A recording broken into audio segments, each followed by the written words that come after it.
Hi friends, ಎಲ್ಲರಿಗೂ ಕೂಡ ಮತ್ತೊಮ್ಮೆ ನಮ್ಮ ಒಂದು ಚಾನಲ್ಗೆ ನಿಮಗೆ ಸ್ವಾಗತ. ಇವತ್ತಿನ ಒಂದು ವಿಡಿಯೋದಲ್ಲಿ ನಾವು ಈಗಾಗಲೇ ಮಾಡಿದ್ದೇವೆ ಜನವರಿ ತಿಂಗಳ ಒಂದು ಪ್ರಚಲಿತ ಘಟನೆಗಳು ಮತ್ತು ಫೆಬ್ರವರಿ ತಿಂಗಳ ಒಂದು ಪ್ರಚಲಿತ ಘಟನೆಗಳನ್ನು ನಾವು ಈಗಾಗಲೇ ನೋಡಿದ್ದೇವೆ. ಈ ಒಂದು ವಿಡಿಯೋದಲ್ಲಿ ನಾವು ಮಾರ್ಚ್ ತಿಂಗಳ ಸಂಪೂರ್ಣ ಪ್ರಚಲಿತ ಘಟನೆಗಳನ್ನು ನೋಡ್ಕೊಳ್ತಾ ಹೋಗೋಣ. ಅತ್ಯಂತ ಇಂಪಾರ್ಟೆಂಟ್ ಆಗಿರ್ತಕ್ಕಂಥ ಒಂದು ಪ್ರಶ್ನೆಗಳನ್ನು ಒಂದು ಕಡೆ ಕಲೆ ಹಾಕಿ ನಿಮಗೆ ಕೊಡುವಂತಹ ಒಂದು ಪ್ರಯತ್ನವನ್ನು ನಮ್ಮ ಒಂದು ಚಾನಲ್ ಮಾಡ್ತಾ ಇದೆ. ನಮ್ಮ ಒಂದು ಪ್ರಯತ್ನ ನಿಮಗೆ ಯೂಸ್ಫುಲ್ ಆಗ್ತಾ ಇದ್ದಲ್ಲಿ ವಿಡಿಯೋಗೆ ಒಂದು ಲೈಕ್ ಮಾಡಿ.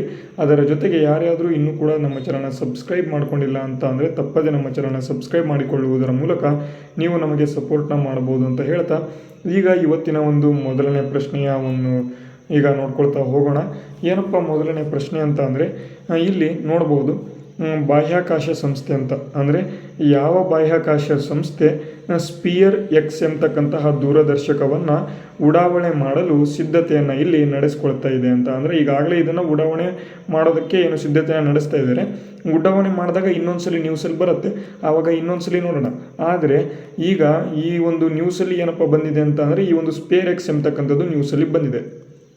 ಈಗ ಮುಂದೆಯೂ ಕೂಡ ನಿಮಗೆ ಎಕ್ಸಾಮ್ಗಳಲ್ಲಿ ಬರತಕ್ಕಂಥ ಒಂದು ಪರೀಕ್ಷೆಗಳಲ್ಲಿ ಕೇಳಬಹುದು, ಸ್ಪಿಯರ್ ಎಕ್ಸ್ ಎಂಬತಕ್ಕಂಥ ಒಂದು ದೂರದರ್ಶಕವನ್ನು ಉಡಾವಣೆ ಮಾಡಲು ಸಿದ್ಧತೆ ಮಾಡಿರ್ತಕ್ಕಂಥವರು ಯಾರು ಅಂತ. ಇಲ್ಲಿ ನೋಡ್ಬೋದು ರೋಸ್ಕೋಸ್ಮೋಸ್ ಅಂತ ಇದೆ, ಅಥವಾ ರಷ್ಯಾದ ಒಂದು ಏನು ಬಾಹ್ಯಾಕಾಶ ಸಂಸ್ಥೆ, ESA ಅಥವಾ ಯುರೋಪಿಯನ್ ಸ್ಪೇಸ್ ಏಜೆನ್ಸಿ ಅಂತ ಕರಿತೇವೆ, ಇದಾಗಿರ್ಬೋದು. ಅಥವಾ ಇಸ್ರೋನ ಅಂತ ನೀವು ಕ್ವಶನ್ ಮಾಡ್ಬೋದು, ಮತ್ತು ಇಲ್ಲಿ ನಾಸಾನ ಅಂತ ನೀವು ಕ್ವಶನನ್ನು ಮಾಡ್ಬೋದು. ನೋಡಿ, ಆನ್ಸರ್ ಮಾಡಿ ಎಲ್ಲರೂ ಕೂಡ ಕಾಮೆಂಟ್ ಬಾಕ್ಸ್ ಮೂಲಕ. ಕಾಮೆಂಟ್ ಫ್ರೀ ಇರ್ತದೆ, ಮೊದಲು ಆನ್ಸರ್ ಮಾಡಿ. ನಿಮಗೇನಾದರೂ ಆನ್ಸರ್ ಸರಿಯಾಗಿ ಮಾಡಿದ್ರಿ ಅಂತ ಅಂದರೆ ನೋಡ್ಕೊಳ್ಳೋಣ, ಇಲ್ಲ ಅಂತಂದರೆ ನಾವು ಆನ್ಸರ್ ಮಾಡ್ಕೊಳ್ತಾ ಹೋಗ್ತೇನಲ್ವ, ಆವಾಗ ನೀವು ನೋಡ್ಕೋಬೋದು. ಮೊದಲನೇದಾಗಿ ಆನ್ಸರ್ ಮಾಡಿ, ಆಪ್ಷನ್ ಎನಾ, ಡಿ, ಬಿನ, ಸಿನಾ ಅಥವಾ ಡಿನ, ನಾಸಾನ ಅಂತ. ಇಲ್ಲಿ ಸ್ಪಿಯರ್ ಎಕ್ಸ್ ಎಂಬತಕ್ಕಂಥದ್ದು ಏನಿದೆ, ಇದು ಈ ಒಂದು ದೂರದರ್ಶಕ ಅಥವಾ ಈ ಒಂದು ಬಾಹ್ಯಾಕಾಶ ಸಂಸ್ಥೆ ಏನಿದೆ, ಇದನ್ನು ಉಡಾವಣೆ ಮಾಡಲು ಸಿದ್ಧತೆ ನಡೆಸಿದೆ. ಆ ಒಂದು ಸಂಸ್ಥೆ ಯಾವುದಪ್ಪ ಅಂತ ಅಂದರೆ ಅದು ನಾಸಾ ಎಂಬತಕ್ಕಂಥ ಸಂಸ್ಥೆ. ನಾಸಾ ಯಾವುದಪ್ಪ ಅಂತ ಅಂದರೆ ಅಮೇರಿಕಾದ ಒಂದು ಬಾಹ್ಯಾಕಾಶ ಸಂಸ್ಥೆ ಅಂತ ಹೇಳ್ಬೋದು. ಇದನ್ನು ಇಲ್ಲಿ ಸ್ಪಿಯರ್ ಎಕ್ಸ್ ಎಂಬತಕ್ಕಂಥ ಒಂದು ದೂರದರ್ಶಕವನ್ನು ಇಲ್ಲಿ ಉಡಾವಣೆ ಮಾಡಲು ಸಿದ್ಧತೆಯನ್ನು ಇಲ್ಲಿ ಮಾಡ್ಕೊಳ್ತಾ ಇದೆ. ಓಕೆ, ನೆಕ್ಸ್ಟ್ ಇಲ್ಲಿ ಎರಡನೇ ಪ್ರಶ್ನೆ ನೋಡೋಣ. ನೋಡಿ, ಈ ಒಂದು ತಿಂಗಳ ಒಂದು ಕರೆಂಟ್ ಅಫೇರ್ಸ್ ಯಾವುದಪ್ಪ ಅಂತಂದರೆ ಮಾರ್ಚ್ ತಿಂಗಳ ಕರೆಂಟ್ ಅಫೇರ್ಸ್. ಅಂದರೆ ಇಲ್ಲಿ ನಾನು ಡೈರೆಕ್ಟಾಗಿ ನಿಮಗೆ ಮಾರ್ಚ್ ತಿಂಗಳ ಒಂದು ಕರೆಂಟ್ ಅಫೇರ್ಸ್ ಕೊಟ್ಟಾಗ ನಿಮಗೆ ಈ ರೀತಿಯಾಗಿ ಏನಾದರೂ ಆಪ್ಷನ್ ಡೈರೆಕ್ಟಾಗಿ ಕೊಟ್ಟರು ಅಂತಂದರೆ ಡೈರೆಕ್ಟಾಗಿ ನೀವು ಆನ್ಸರ್ ಮಾಡ್ಬೋದು. ಆದರೆ ಪ್ರಶ್ನೆ ಪತ್ರಿಕೆಯಲ್ಲಿ ಇದೇ ರೀತಿಯಲ್ಲಿ ಆಪ್ಷನ್ ಇರೋದಿಲ್ಲ. ಮತ್ತು ನಿಮಗೆ ಪ್ರಶ್ನೆ ಪತ್ರಿಕೆಯಲ್ಲಿ ನಿಮಗೆ ಯಾವ ತಿಂಗಳ ಕರೆಂಟ್ ಅಫೇರ್ಸ್ ಕೇಳಿದ್ದಾರೆ ಅಂತ ಗೊತ್ತಾಗೋದಿಲ್ಲ. ಅದಕ್ಕಾಗಿ ತುಂಬ ಇಂಪಾರ್ಟೆಂಟು, ಪ್ರಶ್ನೆಗೆ ತಕ್ಕನಾಗಿ ನೀವು ಕರೆಕ್ಟಾಗಿ ನೀವು ಮಾಹಿತಿಗಳನ್ನು ಪಡ್ಕೊಂಡಿದ್ರಿ ಅಂತ ಅಂದರೆ ನಿಮಗೆ ಅಲ್ಲಿಯೂ ಕೂಡ ಎಕ್ಸಾಮ್ ಹಾಲ್ನಲ್ಲೂ ಕೂಡ ನಿಮಗೆ ಇಂತಹ ಒಂದು ಕ್ವಶನ್ಗಳು ನಿಮಗೆ ಏನಪ್ಪ ಆಗೋದಿಲ್ಲ ಅಂತ ಅಂದರೆ ನಿಮಗೆ ಡೌಟ್ ಬರೋದಿಲ್ಲ. ಇಲ್ಲಿ ಏನಪ್ಪ ಅಂತಂದರೆ ವಿಶ್ವ ನಾಗರಿಕ ರಕ್ಷಣಾ ದಿನ ಅಂತಕ್ಕಂಥದ್ದು. ವಿಶ್ವ ನಾಗರಿಕ ರಕ್ಷಣಾ ದಿನ ಅಂದರೆ ವರ್ಲ್ಡ್ ಸಿವಿಲ್ ಪ್ರೊಟೆಕ್ಷನ್ ಡೇ ಅಂತ ಕರಿತೇವೆ. World civil protection day. Civil ಅಂತ ಅಂದರೆ ಸಿವಿಲ್ಸ್ ಅಂತ ಅಂದರೆ ನಾವೇ, ಅಂದರೆ ನಾಗರಿಕರು ಅಂತ. ನಾಗರಿಕರ ಒಂದು ರಕ್ಷಣಾ ದಿನವನ್ನು ಯಾವ ದಿನಾಂಕದಂದು ಆಚರಣೆಯನ್ನು ಇಲ್ಲಿ ಮಾಡಲಾಗ್ತದೆ ಅಂತ ಇಲ್ಲಿ ಕೇಳಿದರೆ ಈಗ ಕಮೆಂಟ್ ಮಾಡಿ. ಇಲ್ಲಿ ಎಲ್ಲರೂ ಕೂಡ ಆನ್ಸರ್ ಮಾಡಿ. ಮೊದಲು ಜನವರಿ 1, ಫೆಬ್ರವರಿ 1, ಏಪ್ರಿಲ್ 1 ಮತ್ತು ಮಾರ್ಚ್ 1 ಅಂತ 4 ಆಪ್ಷನ್ ಕೊಟ್ಟಿದ್ದಾರೆ. ಇದಕ್ಕೆ ಸರಿಯಾದ ಉತ್ತರವನ್ನು ನಾವು ನೋಡ್ಕೊಳ್ತಾ ಹೋಗೋದಾದರೆ ಇಲ್ಲಿ ಮಾರ್ಚ್ 1 ಎಂಬತಕ್ಕಂಥದ್ದು ವಿಶ್ವ ನಾಗರಿಕ ರಕ್ಷಣಾ ದಿನವನ್ನು ಯಾವಾಗಪ್ಪ ನಾವು ಆಚರಣೆಯನ್ನು ಮಾಡ್ತೇವೆ ಅಂತ ಅಂದರೆ ಮಾರ್ಚ್ 1ನೇ ತಾರೀಕಿನಂದು ನಾವು ಆಚರಣೆಯನ್ನು ಇಲ್ಲಿ ಮಾಡ್ತೇವೆ. ಓಕೆ, ನೆಕ್ಸ್ಟ್ ಮೂರನೇ ಪ್ರಶ್ನೆ ಏನಪ್ಪ, ಇದು ತುಂಬ ಇಂಪಾರ್ಟೆಂಟ್ ಪ್ರಶ್ನೆ. ನೆಟ್ ಕಾರ್ಬನ್ ಝೀರೋ ಎಮಿಷನ್ ಅಂತ ಕರಿತೇವೆ ಇಂಗ್ಲೀಷ್ನಲ್ಲಿ. ಅದೇ ಕನ್ನಡದಲ್ಲಿ ಏನಪ್ಪ ಅಂತ ಅಂದರೆ ನಿವ್ವಳ ಶೂನ್ಯ ಹೊರಸೂಸುವಿಕೆ ಅಂತಕ್ಕಂಥದ್ದು. ನೋಡಿ, ಏನಪ್ಪ ಪ್ರಶ್ನೆ ಅಂತ ಅಂದರೆ ಭಾರತವು ಯಾವ ವರ್ಷದ ವೇಳೆಗೆ ನಿವ್ವಳ ಶೂನ್ಯ ಹೊರಸೂಸುವಿಕೆಯನ್ನು ಸಾಧಿಸ್ತಕ್ಕಂತಹ ಒಂದು ಗುರಿಯನ್ನು ಹೊಂದಿರ್ತೇವೆ ಅಂತ ಇಲ್ಲಿ ಕೇಳಿದ್ದಾರೆ. ನಿವ್ವಳ ಶೂನ್ಯ ಹೊರಸೂಸುವಿಕೆ ಅಂತ ಅಂದರೆ ನೆಟ್ ಝೀರೋ ಕಾರ್ಬನ್ ಎಮಿಷನ್ಸ್ ಅಂತ.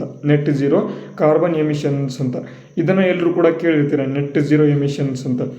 ಇಲ್ಲಿ ಆಪ್ಷನ್ ನೋಡಿ ಒಂದ್ಸಲಿ, 2050 ಒಳಗೆ, 2070 ಒಳಗೆ, 2060 ಒಳಗೆ, ಹಾಗೆ 2040 ಒಳಗೆ ಅಂತ ಇಲ್ಲಿ ಕೊಟ್ಟಿದ್ದಾರೆ.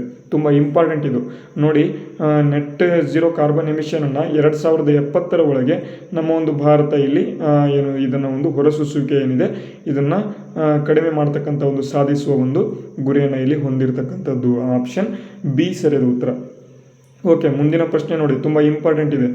ವಿಶ್ವಸಂಸ್ಥೆಯು ವಿಶ್ವ ವನ್ಯಜೀವಿ ದಿನವನ್ನು ಯಾವ ದಿನಾಂಕದಂದು ಆಚರಣೆಯನ್ನು ಇಲ್ಲಿ ಮಾಡ್ತಾರೆ ಅಂತ ನೋಡಿ. ತುಂಬ ಇಂಪಾರ್ಟೆಂಟ್. ಏನಪ್ಪ ಕೇಳಿದರೆ ವನ್ಯಜೀವಿ ದಿನಕ್ಕೆ ಸಂಬಂಧಪಟ್ಟಂತೆ ಮಾಹಿತಿ ಕೇಳಿದರೆ ವಿಶ್ವ ವನ್ಯಜೀವಿ ದಿನವನ್ನು ಯಾವ ದಿನಾಂಕದಂದು ನಾವು ಆಚರಣೆಯನ್ನು ಇಲ್ಲಿ ಮಾಡ್ತೇವೆ ಅಂತ ಇಲ್ಲಿ ಪ್ರಶ್ನೆ ಕೇಳಿದರೆ ಇಲ್ಲಿ ನೋಡ್ಬೋದು. ವಿಶ್ವಸಂಸ್ಥೆಯ ಒಂದು ವನ್ಯಜೀವಿ ದಿನವನ್ನು ನಾವು ಪ್ರತಿ ವರ್ಷ ಇಲ್ಲಿ ಮಾರ್ಚ್ 3ನೇ ತಾರೀಕಿನಂದು ನಾವು ಆಚರಣೆಯನ್ನು ಮಾಡ್ತೇವೆ ನೋಡಿ. ಇದೇ ರೀತಿ ನಿಮಗೆ ಮಾರ್ಚ್ 1, 3, 5, 4 ಈ ರೀತಿಯಾಗಿ ಆಪ್ಷನ್ ಕೊಟ್ಟರು ಅಂತಂದರೆ ಕನ್ಫ್ಯೂಸ್ ಆಗ್ತಕ್ಕಂಥದ್ದು ತುಂಬ ಆಗ್ತದೆ. ಅದಕ್ಕಾಗಿ ನೆನ್ಪಿಟ್ಕೊಳ್ಳಿ, ಪಕ್ಕಾ ಆನ್ಸರ್ ನೆನ್ಪಿಟ್ಕೊಳ್ಳಿ. ವಿಶ್ವಸಂಸ್ಥೆಯ ವಿಶ್ವ ವನ್ಯಜೀವಿ ದಿನವನ್ನು ಯಾವ ದಿನಾಂಕದಂದು ಆಚರಣೆನಪ್ಪ ನಾವು ಮಾಡ್ತೇವೆಪ್ಪ ಅಂತ ಅಂದರೆ ಮಾರ್ಚ್ 3ನೇ ತಾರೀಕಿನಂದು ನಾವು ಆಚರಣೆಯನ್ನು ಇಲ್ಲಿ ಮಾಡ್ತೇವೆ. ಅದೇ ರೀತಿ ಇಲ್ಲಿ ಮುಂದಿನ ಪ್ರಶ್ನೆ ನೋಡಿ. ಇಲ್ಲಿ ತುಂಬ ಇಂಪಾರ್ಟೆಂಟ್. ಎಲ್ಲರೂ ಕೂಡ ನೀವು ಕಮೆಂಟ್ ಬಾಕ್ಸ್ ಮೂಲಕ ಆನ್ಸರ್ನ ಇಲ್ಲಿ ಕಮೆಂಟ್ ಮಾಡ್ಕೊಳ್ತಾ ಹೋಗಬೇಕು. ಮೊದಲನೇದಾಗಿ ಇಲ್ಲಿ ನೋಡಿ, ಭಾರತದ ಮೊದಲ ಸಮೀಕ್ಷೆಯಲ್ಲಿ ಎಷ್ಟು ನದಿ ಡಾಲ್ಫಿನ್ಗಳನ್ನು ದಾಖಲೆಯನ್ನು ಇಲ್ಲಿ ಮಾಡಲಾಗಿದೆ. ತುಂಬ ಇಂಪಾರ್ಟೆಂಟ್ ಪ್ರಶ್ನೆ ಇದು. ತುಂಬ ಇಂಪಾರ್ಟೆಂಟ್ ಅಂದರೆ ನಮ್ಮ ಒಂದು ಭಾರತದಲ್ಲಿ ಇರ್ತಕ್ಕಂಥ ಒಂದು ರಿವರ್ ಡಾಲ್ಫಿನ್ಗಳಿಗೆ ಸಂಬಂಧಪಟ್ಟಂತೆ ಪ್ರಶ್ನೆ ಇದು. ಭಾರತದ ಮೊದಲ ಸಮೀಕ್ಷೆ ಅಂದರೆ ಪ್ರಥಮ ಸಮೀಕ್ಷೆ ಇತ್ತೀಚೆಗೆ ನಡೀತು. ಈ ಒಂದು ಪ್ರಥಮ ಸಮೀಕ್ಷೆಯಲ್ಲಿ ನಮ್ಮ ಒಂದು ಭಾರತದಲ್ಲಿ ಎಷ್ಟು ಡಾಲ್ಫಿನ್ಗಳು ಇದ್ದಾವೆ ಅಂತ ಇಲ್ಲಿ ಸಮೀಕ್ಷೆಯಲ್ಲಿ ದಾಖಲೆಯನ್ನು ಇಲ್ಲಿ ಮಾಡಲಾಗಿದೆ ಅಂತ ಇಲ್ಲಿ ನಿಮಗೆ ಆಪ್ಷನ್ ನೋಡೋದಾದರೆ 6100, 6327, 6500 ಮತ್ತು 6000 ಅಂತ ಇಲ್ಲಿ ಕೊಟ್ಟಿದ್ದಾರೆ. ತುಂಬ ಇಂಪಾರ್ಟೆಂಟ್ ಅಂದರೆ ವೆರಿ ಇಂಪಾರ್ಟೆಂಟ್ ಕ್ವಶನ್ ಇದು. ಭಾರತದ ಮೊದಲ ಸಮೀಕ್ಷೆಯಲ್ಲಿ ಎಷ್ಟು ನದಿ ಡಾಲ್ಫಿನ್ಗಳನ್ನು ಇಲ್ಲಿ ದಾಖಲೆಯನ್ನು ಮಾಡಲಾಗಿದೆ ಅಂತ ಕೇಳೋದಾದರೆ ಇಲ್ಲಿ 6327 ಎಂಬತಕ್ಕಂಥದ್ದು. ಅದೇ ರೀತಿ ನಿಮಗೆ ತುಂಬ ಇನ್ನೊಂದು ಪ್ರಶ್ನೆ ಏನಪ್ಪ ಕೇಳ್ಬೋದು ಅಂತ ಅಂದರೆ ಅತಿ ಹೆಚ್ಚು ರಿವರ್ ಡಾಲ್ಫಿನ್ಗಳನ್ನು ಹೊಂದಿರತಕ್ಕಂತಹ ರಾಜ್ಯ ಯಾವುದು ಅಂತ ಕೇಳಬಹುದು. ನಿಮಗೆ ಕ್ರಮವಾಗಿ ಬರೆಯುವುದಕ್ಕೂ ಕೂಡ ಇಲ್ಲಿ ಕೇಳಬಹುದು. ತುಂಬ ಇಂಪಾರ್ಟೆಂಟು ನೋಡಿ. ಇಲ್ಲಿ ಅತಿ ಹೆಚ್ಚು ರಿವರ್ ಡಾಲ್ಫಿನ್ಗಳನ್ನು ಹೊಂದಿರತಕ್ಕಂಥ ರಾಜ್ಯಗಳ ಪಟ್ಟಿಯನ್ನು ನೋಡೋದಾದರೆ ಮೊದಲನೇದು ಬರೋದು ಇಲ್ಲಿ ಉತ್ತರ ಪ್ರದೇಶ ಆದ ನಂತರ ಬಿಹಾರ ಆದ ನಂತರ ವೆಸ್ಟ್ ಬೆಂಗಾಲ್ ಅಥವಾ ಪಶ್ಚಿಮ ಬಂಗಾಳ, ಅದಾದ ಬಳಿಕ ಅಸ್ಸಾಂ ಎಂಬತಕ್ಕಂತಹ ರಾಜ್ಯ. ಟೋಟಲ್ ಆಗಿ 4 ರಾಜ್ಯಗಳು, ಟಾಪ್ 4 ರಾಜ್ಯಗಳು ರಿವರ್ ಡಾಲ್ಫಿನ್ಗಳನ್ನು ಹೊಂದಿರತಕ್ಕಂಥ 4 ರಾಜ್ಯಗಳು ಯಾವ್ಯಾವುದಪ್ಪ ಅಂತ ಅಂದರೆ ಮೊದಲನೇದಾಗಿ ಉತ್ತರ ಪ್ರದೇಶ, ಎರಡನೇದಾಗಿ ಇಲ್ಲಿ ಬಿಹಾರ, ಮೂರನೇದಾಗಿ ಪಶ್ಚಿಮ ಬಂಗಾಳ, ಕೊನೆಯದಾಗಿ ಇಲ್ಲಿ ಅಸ್ಸಾಂ ಎಂಬತಕ್ಕಂಥದ್ದು. ಓಕೆ, ಮುಂದಿನ ಪ್ರಶ್ನೆ ನೋಡೋಣ. ನೋಡಿ, ತುಂಬ ಇಂಪಾರ್ಟೆಂಟು. ಆಗಲೇ ಏನಪ್ಪ ಕೇಳಿದೆ ಅಂತ ಅಂದರೆ ವಿಶ್ವಸಂಸ್ಥೆಯ ಒಂದು ವಿಶ್ವ ವನ್ಯಜೀವಿ ದಿನ ಅಂತ ಕೇಳಿದೆ. ಈಗ ನೆಕ್ಸ್ಟು ಇಲ್ಲಿ ರಾಷ್ಟ್ರೀಯ ರಕ್ಷಣಾ ದಿನವನ್ನು ಯಾವ ದಿನಾಂಕದಂದು ನಾವು ಆಚರಣೆಯಲ್ಲಿ ಮಾಡ್ತೇವೆ ಅಂತ ಇಲ್ಲಿ ಪ್ರಶ್ನೆ. ರಾಷ್ಟ್ರೀಯ ರಕ್ಷಣಾ ದಿನ ಎಂಬತಕ್ಕಂಥದ್ದನ್ನು ನಾವು ಪ್ರತಿ ವರ್ಷ ಯಾವಾಗ ಇಲ್ಲಿ ಆಚರಣೆಯನ್ನು ಮಾಡ್ತೇವೆ ಅಂತ ಪ್ರಶ್ನೆ ಬಂದಿದೆ. March 1, March 3, March 5, March 7. ಎಲ್ಲರೂ ಕೂಡ ಕಮೆಂಟ್ ಬಾಕ್ಸ್ ಮೂಲಕ ನೀವು ಕಮೆಂಟ್ ಮಾಡಿ. ನಾನು ಕಮೆಂಟನ್ನು ನೋಡ್ತಾ ಇರ್ತೇನೆ, ಕಮೆಂಟ್ ಮಾಡಿ. ಇವಾಗ ಮಾರ್ಚ್ 3 ಇದೆನಾ, ಮಾರ್ಚ್ 5 ಇದೆನಾ ಅಂತ ನೋಡಿ. ತುಂಬ ಇಂಪಾರ್ಟೆಂಟು. ಮಾರ್ಚ್ 5ನೇ ತಾರೀಕಿನಂದು ಪ್ರತಿ ವರ್ಷ ನಾವು ಏನಪ್ಪ ಮಾಡ್ತೇವೆ ಅಂತ ಅಂದರೆ ರಾಷ್ಟ್ರೀಯ ರಕ್ಷಣಾ ದಿನವನ್ನು ನಾವು ಆಚರಣೆಯನ್ನು ಮಾಡ್ತೇವೆ. ರಾಷ್ಟ್ರೀಯ ರಕ್ಷಣಾ ದಿನವನ್ನು ನಾವು ಆಚರಣೆಯನ್ನು ಮಾಡ್ತೇವೆ ಅಂತ ಹೇಳ್ತಾ, ಈ ಒಂದು ರಾಷ್ಟ್ರೀಯ ರಕ್ಷಣಾ ದಿನದ ಒಂದು ಥೀಮ್ ಏನಿದೆ ಅದನ್ನು ಎಲ್ಲರೂ ಕೂಡ ನಿಮಗೆ ಗೊತ್ತಿತ್ತು ಅಂತ ಅಂದರೆ ಕಮೆಂಟ್ ಬಾಕ್ಸ್ ಮೂಲಕ ಕಮೆಂಟ್ ಮಾಡಿ ತಿಳಿಸಿ. ಓಕೆ, ಮುಂದಿನ ಪ್ರಶ್ನೆ ನೋಡೋಣ. ಇಲ್ಲಿ ಮುಂದಿನ ಪ್ರಶ್ನೆ, ಯಾವ ಮಿಷನ್ ಸೌರಜ್ವಾಲೆಯ ಕರ್ನಲ್ನ ಮೊದಲ ಚಿತ್ರವನ್ನು ಸೆರೆ ಹಿಡಿದಿದೆ ಅಂತ. ಸೌರಜ್ವಾಲೆ ಅಂತ ಅಂದರೆ ಸೂರ್ಯನ ಜ್ವಾಲೆಯ ಒಂದು ಕರ್ನಲ್ನ ಅಥವಾ ಕರ್ನಲ್ ಎಂಬತಕ್ಕಂಥ ಒಂದು ಸೂರ್ಯನ ಒಂದು ಭಾಗ, ಇದರ ಭಾಗದ ಒಂದು ಮೊದಲ ಚಿತ್ರವನ್ನು ಯಾವ ಮಿಷನ್ ಇಲ್ಲಿ ಸೆರೆ ಹಿಡಿದಿದೆ ಅಂತ ಇಲ್ಲಿ ಪ್ರಶ್ನೆ ಕೇಳಿದರೆ ಎಲ್ಲರಿಗೂ ಕೂಡ ಗೊತ್ತಿರ್ತದೆ. ನಮ್ಮ ಒಂದು ಭಾರತದ ಮಿಷನ್ ಇದು ಆದಿತ್ಯ L1 ಎಂಬತಕ್ಕಂತಹ ಒಂದು ಮಿಷನ್. ಆದಿತ್ಯ L1 ಎಂಬತಕ್ಕಂತಹ ಮಿಷನ್. ಆಪ್ಷನ್ ಬಿ ಸರಿಯಾದ ಉತ್ತರ. ಓಕೆ, ಮುಂದಿನ ಪ್ರಶ್ನೆ ತುಂಬ ಇಂಪಾರ್ಟೆಂಟ್ ನೋಡಿ. ಇಲ್ಲಿ 2025ರ ವಿಶ್ವ ಸುಸ್ಥಿರ ಅಭಿವೃದ್ಧಿ ಶೃಂಗಸಭೆ, ವರ್ಲ್ಡ್ ಸಸ್ಟೈನಬಲ್ ಡೆವಲಪ್ಮೆಂಟ್ ಸಿಸ್ಟಮ್ ಅಂತ ಕರಿತೇವೆ. ಇದರ ಒಂದು 24ನೇ ಆವೃತ್ತಿ ಎಲ್ಲಿ ನಡೀತು ಅಂತ ಇಲ್ಲಿ ಪ್ರಶ್ನೆ. ಇಲ್ಲಿ ವಿಶ್ವ ಸುಸ್ಥಿರ ಅಭಿವೃದ್ಧಿ ಒಂದು ಶೃಂಗಸಭೆಯ 2025ರ 24ನೇ ಆವೃತ್ತಿ ಎಲ್ಲಿ ನಡೀತು ಅಂತ ಪ್ರಶ್ನೆ. ಮುಂಬೈ, ನವದೆಹಲಿ, ಬೆಂಗಳೂರು, ಚೆನ್ನೈ ಅಂತ ಕೊಟ್ಟಿದ್ದಾರೆ. ಇದು ಎಲ್ಲಪ್ಪ ನಡೀತು ಅಂತ ಅಂದರೆ ನವದೆಹಲಿಯಲ್ಲಿ ನಡೀತು. ಆಪ್ಷನ್ ಇಲ್ಲಿ ಬಿ ಸರಿಯಾದ ಉತ್ತರ. ವಿಶ್ವ ಸುಸ್ಥಿರ ಅಭಿವೃದ್ಧಿ ಶೃಂಗಸಭೆ 2024ನೇ ಆವೃತ್ತಿ ಎಲ್ಲಪ್ಪ ನಡೀತು ಅಂತ ಅಂದರೆ ನವದೆಹಲಿಯಲ್ಲಿ ಇದು ನಡೀತು. ಆಪ್ಷನ್ ಬಿ ಸರಿಯಾದ ಉತ್ತರ. ಓಕೆ, ಮುಂದಿನ ಪ್ರಶ್ನೆ ನೋಡಿ. ಇಲ್ಲಿ RBIಗೆ ಸಂಬಂಧಪಟ್ಟಂತೆ ಪ್ರಶ್ನೆ ಇದು. RBIನಲ್ಲಿ ಕಾರ್ಯನಿರ್ವಾಹಕ ನಿರ್ದೇಶಕರು ಅಂತ ಕರಿತೇವೆ ಅಥವಾ ಎನ್ಫೋರ್ಸ್ಮೆಂಟ್ ಡೈರೆಕ್ಟೋರೇಟ್ ಅಂತ ನೀವು ಕೇಳಿರ್ಬೋದು. ಎನ್ಫೋರ್ಸ್ಮೆಂಟ್ ಡೈರೆಕ್ಟೋರೇಟ್ ಏನಿದೆ ಇದನ್ನು ಯಾರನ್ನ ಇಲ್ಲಿ ನೇಮಕ ಇಲ್ಲಿ ಮಾಡಲಾಗಿದೆ ಅಂತ ಇಲ್ಲಿ ಪ್ರಶ್ನೆ.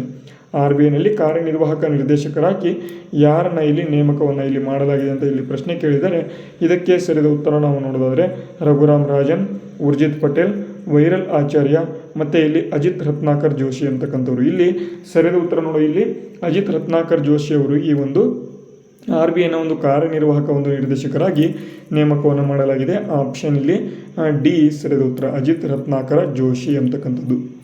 ಓಕೆ, ಮುಂದಿನ ಪ್ರಶ್ನೆ ನೋಡಿ, ತುಂಬ ಇಂಪಾರ್ಟೆಂಟ್. ಆಲ್ಫ್ರೆಡ್ ಚಂಡಮಾರುತದ ಬಗ್ಗೆ ಪ್ರಶ್ನೆ ಕೇಳಿದ್ದಾರೆ. ಈ ಒಂದು ಚಂಡಮಾರುತ ಮಾರ್ಚ್ನಲ್ಲಿ ಅತ್ಯಂತ ನ್ಯೂಸಲ್ಲಿ ಇತ್ತು, ಅದಕ್ಕಾಗಿ ಕೇಳಿರ್ತಕ್ಕಂಥದ್ದು. ನೋಡಿ, ಇಲ್ಲಿ ಆಲ್ಫ್ರೆಡ್ ಎಂಬತಕ್ಕಂಥ ಒಂದು ಚಂಡಮಾರುತ ಯಾವ ದೇಶ ಇಲ್ಲಿ ಪ್ರಭಾವಿತವಾಗಿದೆ ಅಂತ ಅಂದರೆ ಯಾವ ದೇಶಕ್ಕೆ ಈ ಒಂದು ಚಂಡಮಾರುತ ಹೊಡೆದಿದೆ ಅಥವಾ ಈ ಒಂದು ಅಪ್ಪಳಿಸಿದೆ ಅಂತ ಇಲ್ಲಿ ಪ್ರಶ್ನೆ ಕೇಳ್ಬೋದು. ಇದು ಆಸ್ಟ್ರೇಲಿಯಾ ದೇಶಕ್ಕೆ ಇಲ್ಲಿ ಈ ಒಂದು ಚಂಡಮಾರುತ ಇಲ್ಲಿ ಅಪ್ಪಳಿಸಿರ್ತಕ್ಕಂಥದ್ದು. ಆಪ್ಷನ್ ಬಿ ಸರಿಯಾದ ಉತ್ತರ ಆಗಿದೆ. ಓಕೆ, ಮುಂದಿನ ಪ್ರಶ್ನೆ ತುಂಬ ಇಂಪಾರ್ಟೆಂಟ್ ನೋಡಿ. ಇಲ್ಲಿ ಪ್ರಧಾನಿ ನರೇಂದ್ರ ಮೋದಿಯವರಿಗೆ ಗೌರವ ಆರ್ಡರ್ ಆಫ್ ಫ್ರೀಡಮ್ ಎಂಬತಕ್ಕಂಥದ್ದು, ಅಂದರೆ ಆರ್ಡರ್ ಆಫ್ ಫ್ರೀಡಮ್ ಎಂಬತಕ್ಕಂಥ ಒಂದು ಪ್ರಶಸ್ತಿಯನ್ನು ಪ್ರಧಾನಿ ನರೇಂದ್ರ ಮೋದಿಯವರಿಗೆ ಯಾವ ದೇಶ ನೀಡಿ ಗೌರವಿಸಿದೆ ಅಂತ ಇಲ್ಲಿ ಪ್ರಶ್ನೆ ಕೇಳಿದರೆ ನೋಡಿ, ಆಪ್ಷನ್ನ ಇದ್ದಾವೆ ಈ ರೀತಿಯಾಗಿ: ಶ್ರೀಲಂಕಾ, ದಕ್ಷಿಣ ಆಫ್ರಿಕಾ, ಕೆನಡಾ ಮತ್ತು ಬಾರ್ಬಡೋಸ್ ಅಂತ 4 ಆಪ್ಷನ್ ಕೊಟ್ಟಿದ್ದಾರೆ. ಎಲ್ಲರೂ ಕೂಡ ಕಮೆಂಟ್ ಬಾಕ್ಸ್ ಮೂಲಕ ಆನ್ಸರ್ ಮಾಡಿ, ಯಾರ್ಯಾರು ಮಾಡ್ತೀರಾ ನೋಡೋಣ.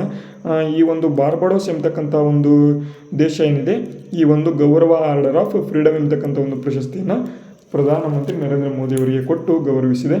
ಆಪ್ಷನ್ ಡಿ ಸರಿಯಾದ ಉತ್ತರ. ಓಕೆ, ಅದೇ ರೀತಿ ಮುಂದಿನ ಪ್ರಶ್ನೆ, ಸೀ ಡ್ರ್ಯಾಗನ್ ಎಂಬತಕ್ಕಂತಹ ಒಂದು ವ್ಯಾಯಾಮ, 2025 ಒಂದು ನೌಕಾ ವ್ಯಾಯಾಮ ಇದು ಎಲ್ಲಿ ಪ್ರಾರಂಭ ಆಯಿತು ಅಂತ ಇಲ್ಲಿ ಪ್ರಶ್ನೆ ಕೇಳ್ಬೋದು. ಸೀ ಡ್ರ್ಯಾಗನ್ 2025 ಇದು ಗುವಾಮ್ ಎಂಬತಕ್ಕಂಥ ಒಂದು ಕರಾವಳಿ ಪ್ರದೇಶದಲ್ಲಿ ಈ ಒಂದು ವ್ಯಾಯಾಮ ಪ್ರಾರಂಭವಾಯಿತು.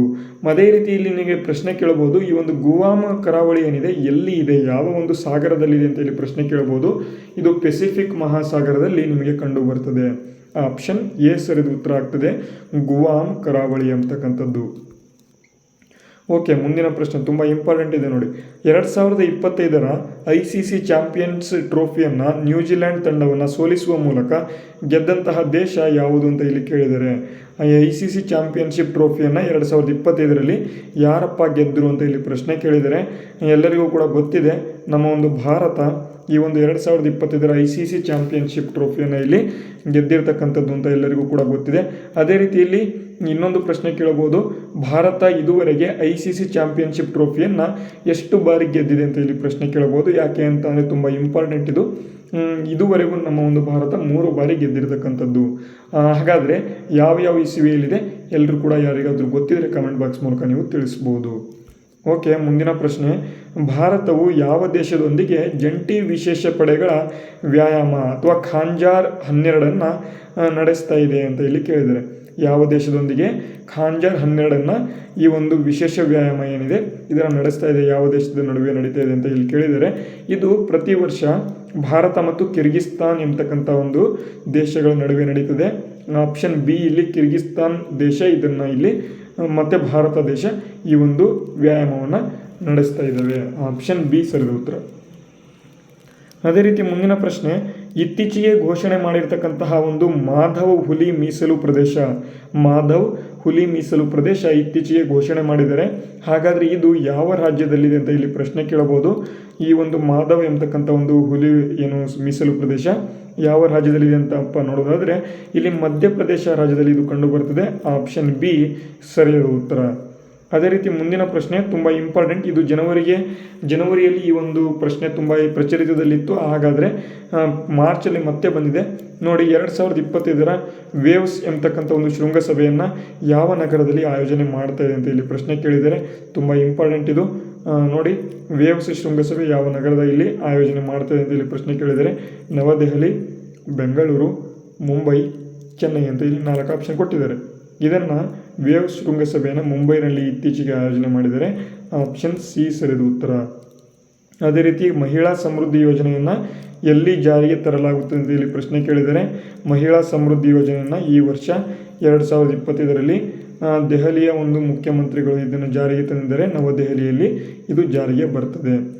ಇವಾಗಿದ್ದು ಈ ಒಂದು ಮಾರ್ಚ್ ತಿಂಗಳ ಒಂದು ಪಾರ್ಟ್ 1 ಕರೆಂಟ್ ಅಫೇರ್ಸ್. ನಾಳೆ ವಿಡಿಯೋದಲ್ಲಿ ನಾವು ಇನ್ನೂ ಹೆಚ್ಚಿನದಾಗಿ ಕರೆಂಟ್ ಅಫೇರ್ಸ್ಗಳನ್ನು ನೋಡ್ಕೊಳ್ತಾ ಹೋಗೋಣ ಅಂತ ಹೇಳ್ತಾ, ಈ ಒಂದು ವಿಡಿಯೋ ಯೂಸ್ಫುಲ್ ಆಗಿದ್ದರೆ ವಿಡಿಯೋಗೆ ಲೈಕ್ ಮಾಡಿ, ನಿಮ್ಮ ಎಲ್ಲ ಸ್ನೇಹಿತರೊಂದಿಗೆ ಈ ಒಂದು ವಿಡಿಯೋನ ಶೇರ್ ಮಾಡಿ, ಮತ್ತು ತಪ್ಪದೆ ನಮ್ಮ ಚಾನಲ್ನ ಯಾರು ಸಬ್ಸ್ಕ್ರೈಬ್ ಮಾಡ್ಕೊಂಡಿಲ್ಲ ಎಲ್ಲರೂ ಕೂಡ ನೀವು ತಪ್ಪದೆ ನಮ್ಮ ಚಾನಲ್ನ ಸಬ್ಸ್ಕ್ರೈಬ್ ಮಾಡ್ಕೊಳ್ಳೋದ್ರ ಮೂಲಕ ನೀವು ನಮಗೆ ಸಪೋರ್ಟ್ನ ಮಾಡಿ ಅಂತ ಹೇಳ್ತಾ ವಿಡಿಯೋನ ಮುಗಿಸ್ತಾ ಇದ್ದೇನೆ. ವಿಡಿಯೋ ಹೇಗೆ ಅನ್ನಿಸ್ತು ಎಲ್ಲರೂ ಕೂಡ ಪ್ಲೀಸ್ ಕಾಮೆಂಟ್ ಮಾಡಿ ತಿಳಿಸಿ ಅಂತ ಹೇಳ್ತಾ ವಿಡಿಯೋನ ಮುಗಿಸ್ತಾ ಇದ್ದೇನೆ. ಜೈ ಹಿಂದ್, ವಂದೇ ಮಾತರಂ.